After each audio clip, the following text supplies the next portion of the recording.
To rotate, Mr. Caldwell, you will have the opportunity. The first question is going to test your ability of retention. It's rather lengthy. But here it goes. West Oahu has been defined and planned in various documents as the Center for Urban Growth in Honolulu. However, there continues to be some major obstacles at the city level that prevents or delays projects from moving forward. For example, obtaining subdivision approval is often a bureaucratic jungle. The permitting process is often slow, and follow-through on behalf of city agencies is often mediocre at best. Don't shoot the messenger. As mayor, how would you plan to support area development and developers so approvals can be obtained in a timely fashion to keep our trades moving forward? Mr. Caldwell, again, you have the first opportunity. Good question, Dash.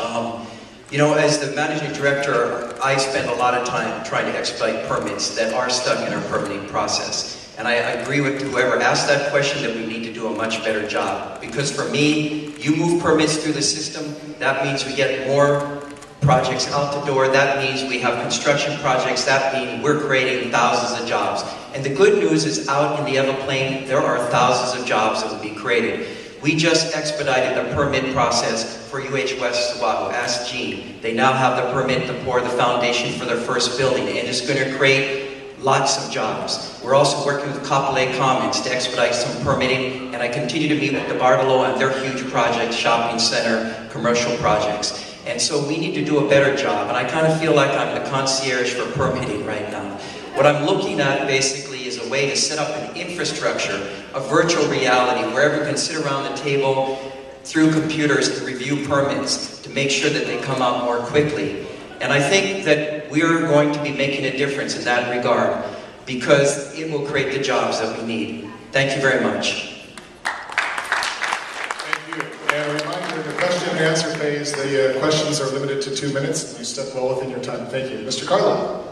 There's a perception that the permitting process is being used essentially as a bludgeon and also a favoritism process. Some people are getting permits quicker than others and there is no logical explanation for it.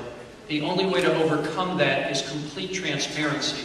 I agree with the idea of essentially having a computerized system that gives you information as to where the process is. But the other thing is that you have to go from A, B, C, D, E, F, G all over the place. If you could have a one-stop shop or a shop that's closer where it should be, if you have permitting that needs to be done more in this area because the growth is here, then that ought to be out here. But if you could put everybody under one roof, then you don't have to keep on going around and around dozens and dozens of times to try and find out where you need to go and get parking and travel and all the rest of those things. So make it pragmatic, make it transparent, and also make it easier in terms of location.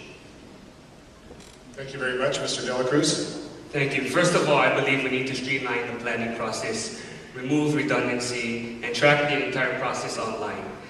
I believe Honolulu is a mature county, and as mayor, I will advocate for more independence from state bureaucracy, such as the Land Use Commission. This would reduce the costs for planned developments. Development plan changes and zoning changes can be concurrently presented to the Honolulu City Council to save time and money.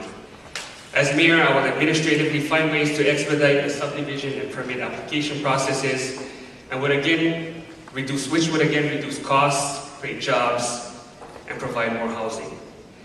And as we move forward with rail transit, this will help us make transit-oriented development a reality. Processing developments also largely depends on relationships between developers, the community, and government.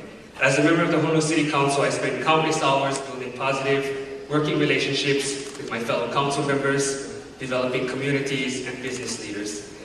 I believe that I have the experience and the relationships that are invaluable to growing our city.